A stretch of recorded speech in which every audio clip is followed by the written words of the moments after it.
नमस्कार, मैं हूं आपके साथ गौरव राजेंद्र। बुलेटिन की शुरुआत करते हैं। लखनऊ में यूपी मंत्रिपरिषद की बैठक के बाद कैबिनेट मंत्रियों ने प्रेस कॉन्फ्रेंस की, जिसमें उन्होंने कैबिनेट बैठक को लेकर जानकारी साझा की।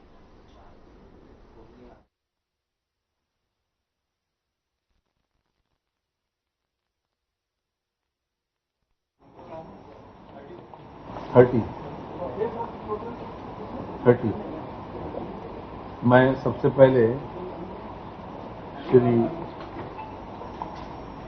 नंदी जी से अनुरोध करेंगे कि उनके जो इंडस्ट्रियल डेवलपमेंट से संबंधित प्रस्ताव हैं उस पर प्रकाश डालें।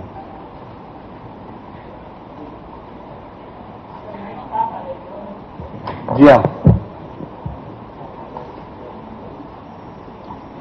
नमस्कार जी नंदी जी। उसके बाद आज आगरा लखनऊ एक्सप्रेसवे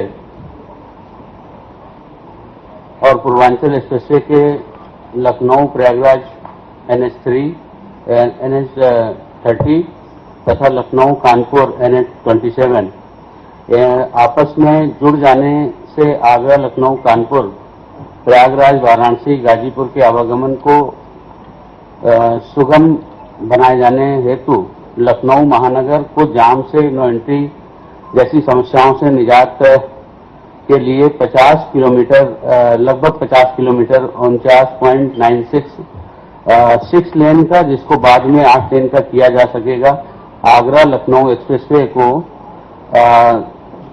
भलिया ग्राम चैनेज 294 से पूर्वांचल एक्सप्रेसवे के वे पाहनसा ग्राम चैनेज 6 तक लिंक एक्सप्रेसवे बनाने की मंजूरी माननीय मंत्रिपरिषद द्वारा दी गई है, जिस पर 4,776 करोड़ रुपए का व्यय अनुमानित है। ये पहला प्रस्ताव है जी। लगभग 50 किलोमीटर 49.96 किलोमीटर। दूसरा प्रस्ताव है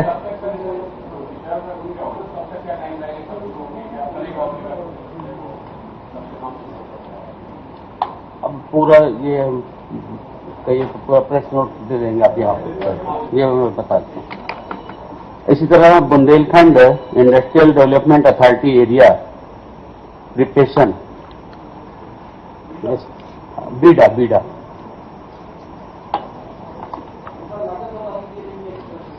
4,776 करोड़ रुपए।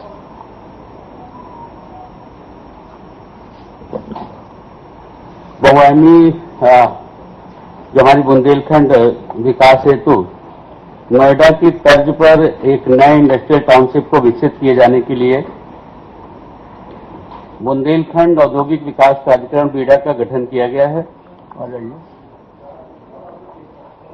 औद्योगिक वाणिज्यिक आवासीय उद्देश्य हेतु भूखंड विकसित आदि किए जाने एवं योजना के क्रियान्वयन के लिए Bundelkhand industrial development authority area preparation and finalisation of plan regulation 2025 बनाया जाना आवश्यक है। उक्त नियमावली बनने के उपरांत जहां एक और औद्योगिक विकास में तीव्रता आएगी, वहीं दूसरी ओर उद्योग स्थापना बृहद पैमाने पर रोजगार के सृजन भी होंगे। Bundelkhand industrial development authority area preparation finalisation एवं ऑफ प्लान रेगुलेशन 2025 के संबंध में उत्तर प्रदेश क्षेत्र विकास अधिनियम 1976 में विहित प्राविधानों के अधीन औद्योगिक क्षेत्र के विकास हेतु समुचित योजना तैयार करने एवं योजना के क्रियान्वयन के लिए भूमि उपयोग के अंतर्गत योजना तैयार किए जाने हेतु Bundelkhand industrial development authority area preparation and finalisation of plan regulation 2025 बनाया गया है।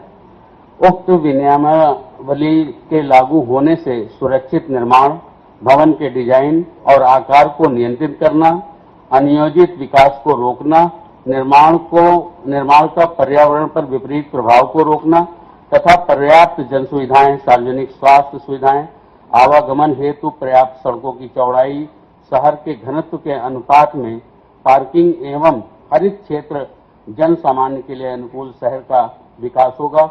औद्योगिक गतिविधियों के बढ़ने से क्षेत्र में क्षेत्र के विकास एवं अप्रत्यक्ष रोजगार के अवसर उपलब्ध होंगे। इसी तरह से तीसरा है बुंदेलखंड औद्योगिक विकास प्राधिकरण बीडा को विकसित किए जाने हेतु अधिसूचित सम्मिलित 35 ग्राम की अतिरिक्त भूमि में थोड़ा सा संशोधन था, जिसमें थोड़ी सी जमीन रह गई थी, उसको फिर से उसको ठीक किया गया।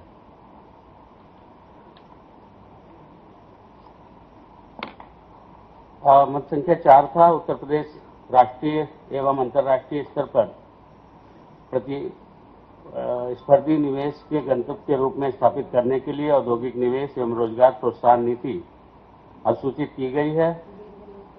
इसके अंतर्गत वृहद रुपए 50 से 200 करोड़ मेगा, 200 से 500 करोड़ सुपर मेगा, 500 से 3000 करोड़ अल्ट्रा मेगा, 3000 करोड़ से अधिक की श्रेणी की औद्योगिक इकाइयों को विभिन्न प्रोत्साहन तथा यथा कैपिटल सब्सिडी, भूमि लागत सब्सिडी, नेट एसजीएसटी की प्रतिपूर्ति, प्लांट एवं मशीनरी पर किए गए ऋण पर ब्याज की प्रतिपूर्ति, स्टाम्प शुल्क में छूट, इलेक्ट्रिसिटी में छूट, औद्योगिक अनुसंधान हेतु लिए गए ऋण पर ब्याज की प्रतिपूर्ति आदि प्रोत्साहन घोषित किए गए हैं, जिसमें अबाडा इलेक्ट्रो प्राइवेट लिमिटेड के 11,399 करोड़ में SAIL solar P6 private limited 8,000 crore, United Beverage के 736 करोड़, अल्ट्राटेक सीमेंट के 717 करोड़ और IDBB रिसाइकलिंग ऑपरेशन के 460 करोड़ के प्रस्ताव को मंजूरी दी गई है। मैसेज अबाडा इलेक्ट्रो प्राइवेट लिमिटेड को ग्रेटर नोएडा में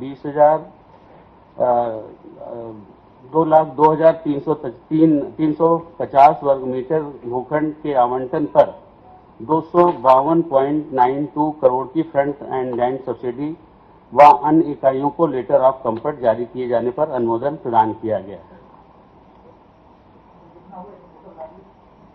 नहीं, क्या इन्वेस्टमेंट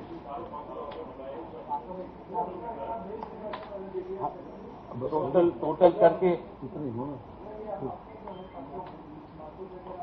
हाँ हम अभी दे देते हैं आपको, वैसे अभी मैं दे देता हूँ। 5वां है कोविड। ऐसा है,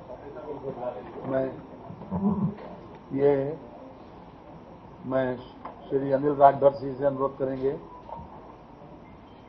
कि वो आज श्रम विभाग के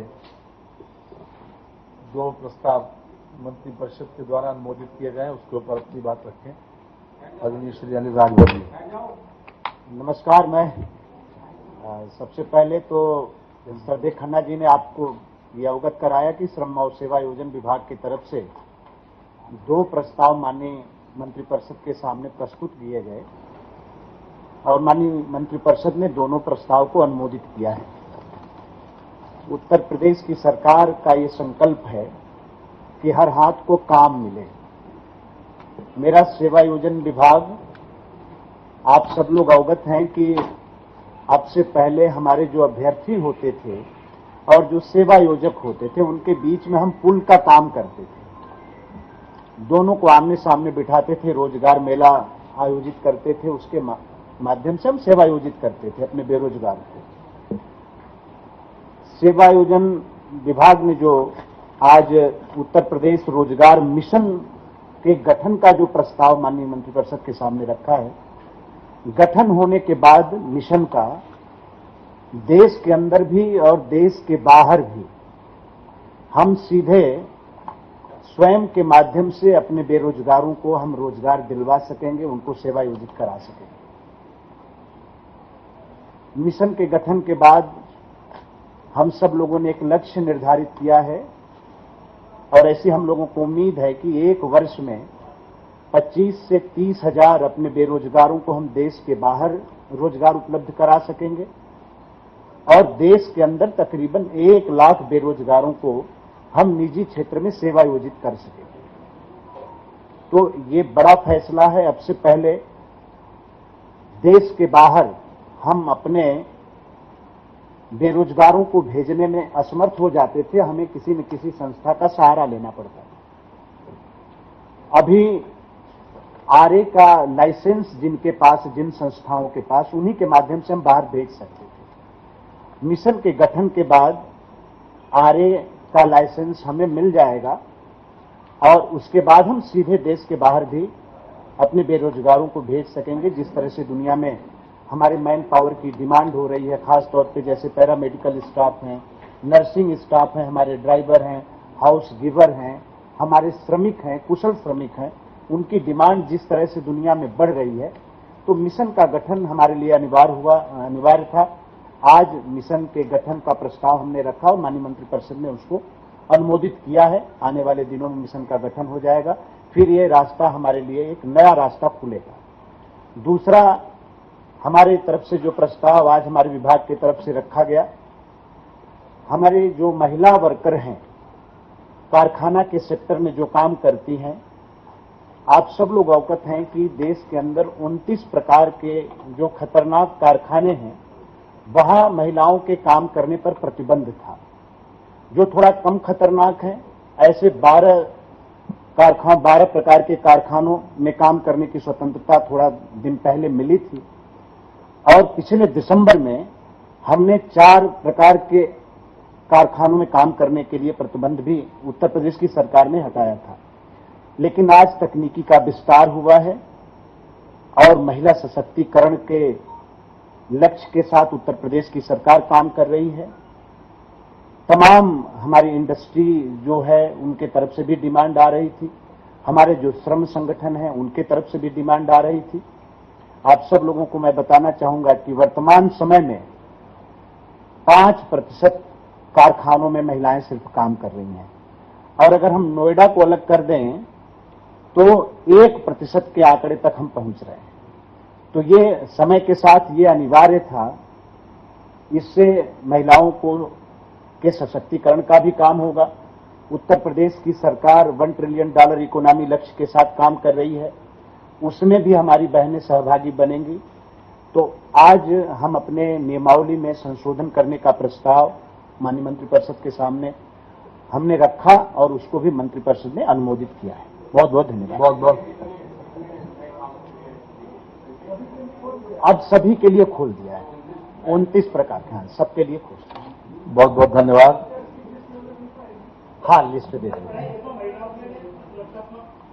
तमाम शर्तों के साथ हम ये कर रहे हैं और कोई दबाव नहीं। हमारी बहनें भी स्वतंत्र हैं और सेवायोजक भी स्वतंत्र हैं, किसी प्रकार का कोई दबाव नहीं है। और तमाम शर्तों के साथ, उनके सेहत के साथ हमने शर्त जोड़ा है, हमने उनकी सुरक्षा को प्राथमिकता दिया, उनके सुरक्षा के साथ हमने तमाम शर्तों को लेकर तब इसको हम आगे बढ़ा, हम दे देंगे, उपलब्ध करा देंगे। बहुत बहुत धन्यवाद। आज जैसा कि मैंने प्रारंभ में कहा था, ये मंत्रिपरिषद के द्वारा जो मत संख्या 6 पर जो प्रस्ताव अनुमोदित किया गया है वो यह है, सूक्ष्म और लघु मध्यम उद्योग।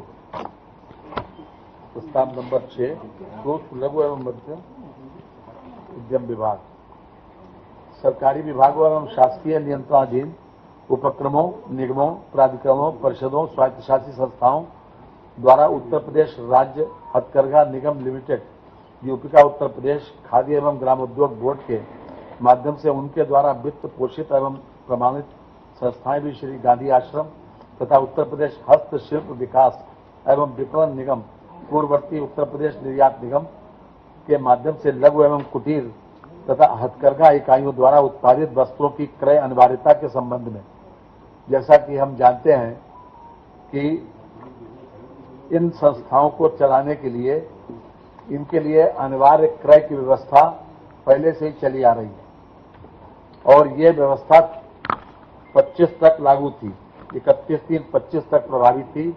अब इसको 3 वर्ष और बढ़ाने के लिए यह प्रस्ताव आज मंत्रिपरिषद के द्वारा अनुमोदित किया गया है। इनके द्वारा जो लगभग 11 प्रकार की चीजें निर्मित करते हैं, जैसे फर्शी दरी है, बेडशीट है, साड़ी धोती है, ऊनी कंबल है, ये चीज बनाते हैं, ये हमारे गांधी आश्रम बनाते हैं और उत्तर प्रदेश हस्तशिल्प विकास एवं विपणन निगम बनाते हैं।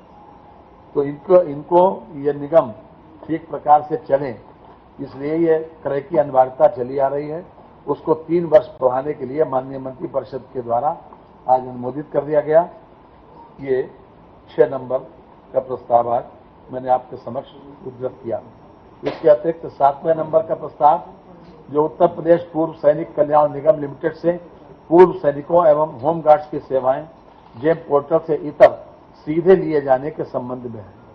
अभी तक हम जानते हैं कि हमने एमएसएमई का ही एक शासनादेश था, नियमावली भी थी उस संबंध में कि उसके द्वारा हम जेम पोर्टल से मैन पावर को इंगेज करते थे। जेम पोर्टल से अब इतर हम सीधे सीधे एक्स मिलिट्री मैन को भी इसमें इंगेज करने के लिए हमको आज मंत्रिपरिषद के द्वारा इसमें सहमति दे दी गई है। अब हम जेम पोर्टल के साथ साथ इसके माध्यम से भी सीधे सीधे एक्स मिलिट्री मैन को भी हम इसमें इंगेज कर सकते हैं आवश्यकता के अनुसार।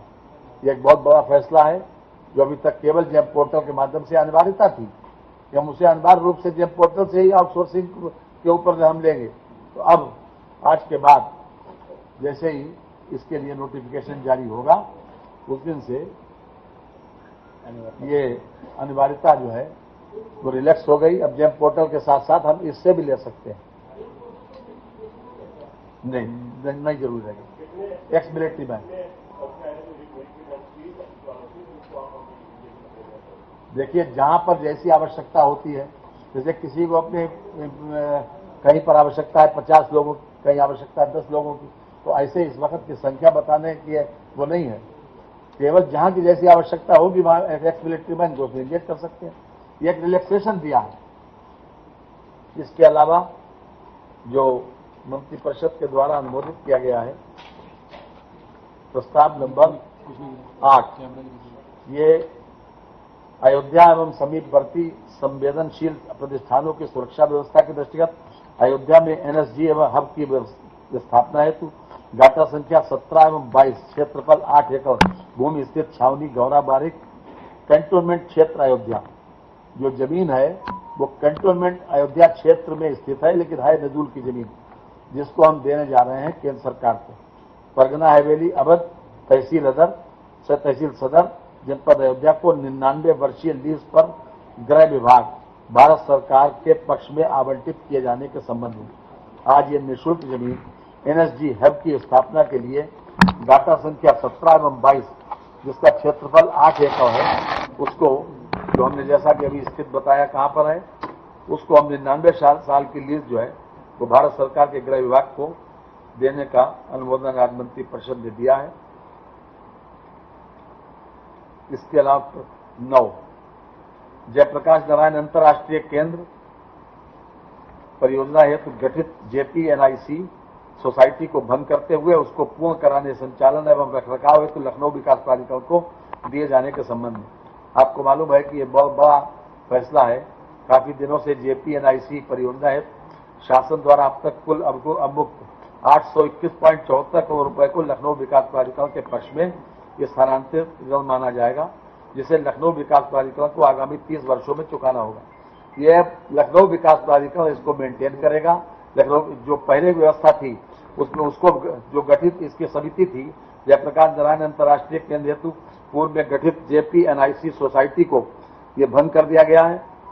उसको भंग करते हुए केंद्र को लखनऊ विकास प्राधिकरण को हस्तांतरित किए जाने तथा इसके संचालन का दायित्व भी लखनऊ विकास प्राधिकरण को दिए जाने का प्रस्ताव आज मंत्रिपरिषद के समक्ष आया था, जिसको मंत्रिपरिषद ने अनुमोदित कर दिया है।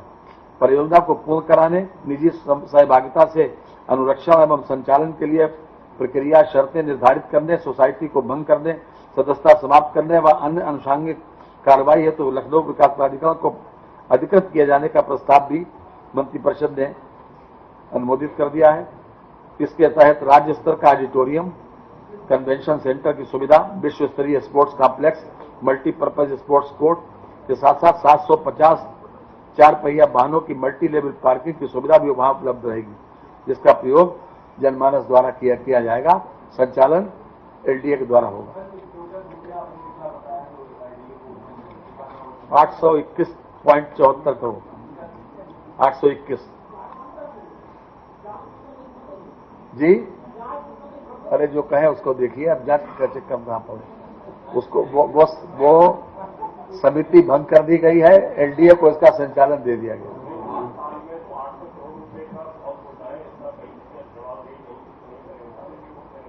देखिए ऐसा है, वो प्रक्रिया अलग से चल रही है। हमने जो आज उसकी व्यवस्था की बात करी है वो उसकी बात करी है।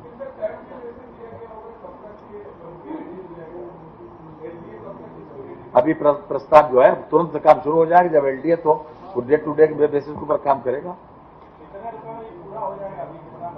जी। जो अभी 821 करोड़ रुपए में 30 साल में उसे चुकाने की बात है। एक मोटी मोटी बात कैबिनेट में आती है, बाकी सब बातें जो है उसके बाद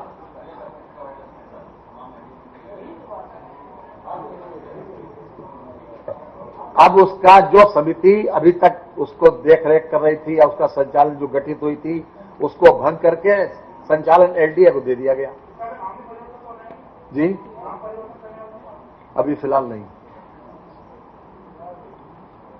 11 जे टेक्नोलॉजी का एडवांसमेंट के माध्यम से हमने इंटीग्रेटेड फाइनेंशियल मैनेजमेंट सिस्टम, ये वित्त विभाग का है, इसके लिए हमने ये व्यवस्था की है। इसको खास तौर से नॉमिनेशन बेसिस के ऊपर centre for development of advance computing, इसको नॉमिनेशन बेसिस के ऊपर, ये भारत सरकार का एक उपक्रम है। उत्तर प्रदेश सरकार ने इसको लिया है लगभग 6 करोड़ रुपए सालाना पर। इसमें खास तौर से जो हमारा अभी तक जो हम बजट बनाते थे या डैशबोर्ड था या फिर किसी तरीके से वेंडर मैनेजमेंट सिस्टम था, उसको इम्प्रूव करने के लिए उसको हर चीज व्यवस्था ऑनलाइन रहे। उसको हम जैसे बजट बनाते थे अभी मैनुअल लोगों से सूचनाएं मंगाते थे, अब सब कुछ ऑनलाइन ही उस पर आ जाएगा। ये व्यवस्था एक भारत सरकार के उपक्रम के माध्यम से नॉमिनेशन बेसिस के ऊपर आज की है। इस पर भी मंत्रिपरिषद ने अपना अनुमोदन दे दिया गया। इसके साथ ही रोजगार मिशन की बात तो हमारे वो कर चुके हैं मान्यवर जी। मोदी जी क्या मोदी जी तो ये करेंगे जब। इसके अलावा राजस्व में अभिवृद्धि एवं परिवहन विभाग के कर ढांचे को परिवर्तन किए जाने के प्रयोजनार्थ उत्तर प्रदेश मोटरयान कराधान अधिनियम 1997 की धारा 4 एवं धारा 9 में यथापेक्षा संशोधन हेतु उत्तर प्रदेश मोटरयान कराधान संशोधन अधिनियम 2025 का प्रख्यापन किए जाने के संबंध में ये एक छोटा सा संशोधन उत्तर प्रदेश मोटरयान कराधान अधिनियम 1997 में आज मंत्रिपरिषद ने अनुमोदित कर दिया। हम सब जानते हैं कि इलेक्ट्रिक वाहनों को रोड टैक्स में छूट प्रदान करने का प्रावधान किया गया है, जिससे परिवहन विभाग को थोड़ा बहुत आर्थिक क्षति उठानी पड़ेगी। लेकिन चूंकि लार्जर इंटरेस्ट है, इलेक्ट्रिक वाहन को प्रमोट करना है, एयर क्वालिटी इंडेक्स को भी ठीक रखना है, प्रदूषण और वातावरण को कम करना है, तो इसलिए जो व्यवस्था की है उसको एक तरीके से कंपनसेट करने के लिए भी उत्तर प्रदेश की $1 ट्रिलियन इकोनॉमी। फिलहाल बुलेटिन में इतना ही। नमस्कार।